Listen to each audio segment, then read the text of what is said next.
Yeah. Well, I know I was going to. I know I was going to talk about electronic voting machines in this episode, but I've got more research coming in on that soon, so I'm not going to jump the gun and talk about something that I'm going to know more about in the near future. I'd rather cover the entire thing as soon as possible. Right now I'm going to focus on immigration. And here's the thing, I was already for easier immigration laws, much easier naturalization, but I didn't have a clue how tough immigrants really have it. While I was doing research for this, I was just absolutely appalled at our current laws for immigration. Alright, first off, what is a citizen? Well, you could be born in the United States. Your parents don't have to be citizens. You just have to be born here. That's really easy. That's great, you know. But if you're not born here, well, it's a little tougher. You could be born outside of the United States to two United States citizens, but they must be citizens, both of them, and at least one parent had to have lived in the United States prior to the child's birth. Or you could be born abroad of a citizen and a non-citizen. But one of the parents has to be a U.S. citizen at the time of the birth. The citizen parent had to live at least 5 years in the United States before the child's birth, and at least 2 of those 5 years had to be after the citizen parent's 14th birthday. Or you could be a naturalized immigrant.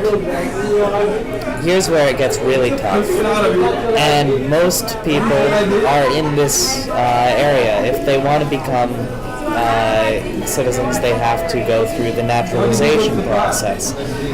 To do this, you must be 18 or older. You must have legal permanent residence status for approximately 5 years. To get legal permanent resident status, which is usually referred to as a green card, you must be approved through a relative, employer, or self to even be considered. There's no guarantee of this. You must apply for an immigrant visa number, which is not guaranteed, even if the USCIS approves the petition due to quotas set in the Immigration and Nationality Act. Most of the immigrants who are applying for these end up in a lengthy waiting list because they ended up outside the quota. If an immigrant visa number becomes available, the applicant must either apply with USCIS to adjust their current status to permanent resident, or apply with the DOS for immigrant visa at the nearest U.S. consulate before being allowed to come to the USA. They must have been present. This is after the green card. Once they have the green card and they're applying for the naturalization, they must have been present for 30 of the past 60 months. They cannot have been out of the country for a continuous 6 months during any time during those 60 months. And that's 60, not 16. 60. They must be of good moral character, which, of course, is extremely difficult to define and leaves lots of room for corruption. I'm really sorry. They must have a working knowledge of the English language. There are some exceptions to this, but very few, and most people, just very, very few exceptions to that. And they have to pass a citizenship test that most natural-born citizens would likely fail. Here's some examples. How many amendments are there to the Constitution currently? The answer is 27, but I bet you didn't know that. How many voting members are in the House of Representatives? 435. Who said, "Give me liberty or give me death"? Patrick Henry. Name the amendments that guarantee or address voting rights. Those are the 15th, the 19th, 24th, and the 26th. What year was the Constitution written? 1787. What U.S. Citizenship and Immigration Services form is used to apply for naturalized citizenship? N400. Would you have passed this test? I know I wouldn't have. And I take an interest in government, and I probably wouldn't have passed that. I didn't know 435 members of the House of Representatives. It's completely trivial knowledge that most natural-born citizens do not have, but just because of where they happened to be born, we, just happen to enjoy U.S. citizenship. Here's why it shouldn't be so tough to become a citizen. Well, look at the walls that have been built in the past. Are these good things? Mr. Gorbachev, tear down this wall.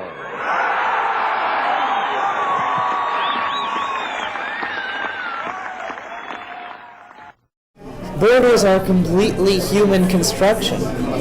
It's really just one world.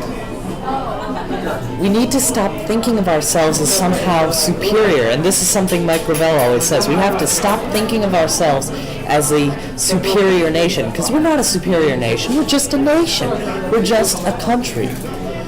We're all human beings with thoughts and feelings, and we all deserve the equal rights to I stutter now and then.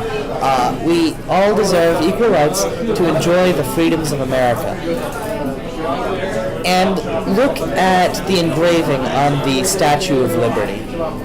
Look at that engraving. Sure, it's slightly grammatically wrong, but listen to this. Give me your hungry, your tired, your poor, your huddled masses yearning to breathe free. Technically, it should say your huddled masses yearning to breathe freely because it's an adverb, but that's completely beside the point. We are supposed to be a sanctuary for people who are oppressed in other areas of the world. We are supposed to be the place to go when you are being oppressed or when you need sanctuary. And yet we're turning people away.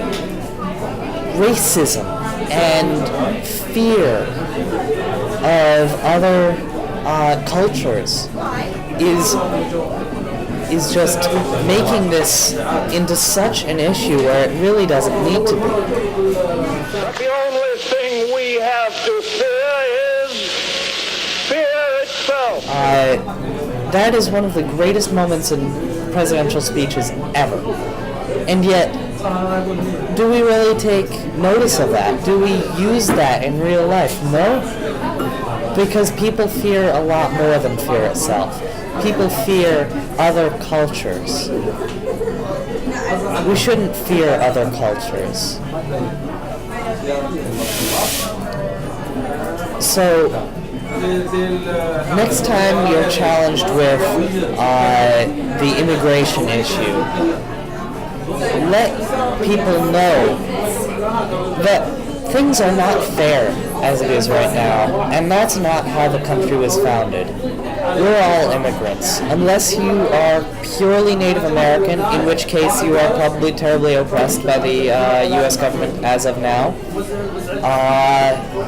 Unless you're a Native American, you are from an immigrant family, or else you're not even American. So why should we be allowed here and nobody else. We're all human. So I'm going to sign off now. I'm hoping that the next episode will be about electronic voting machines and paper trails and stuff like that. And I think it will be pretty good. I hope it will be pretty good. So that's about it. See you next time.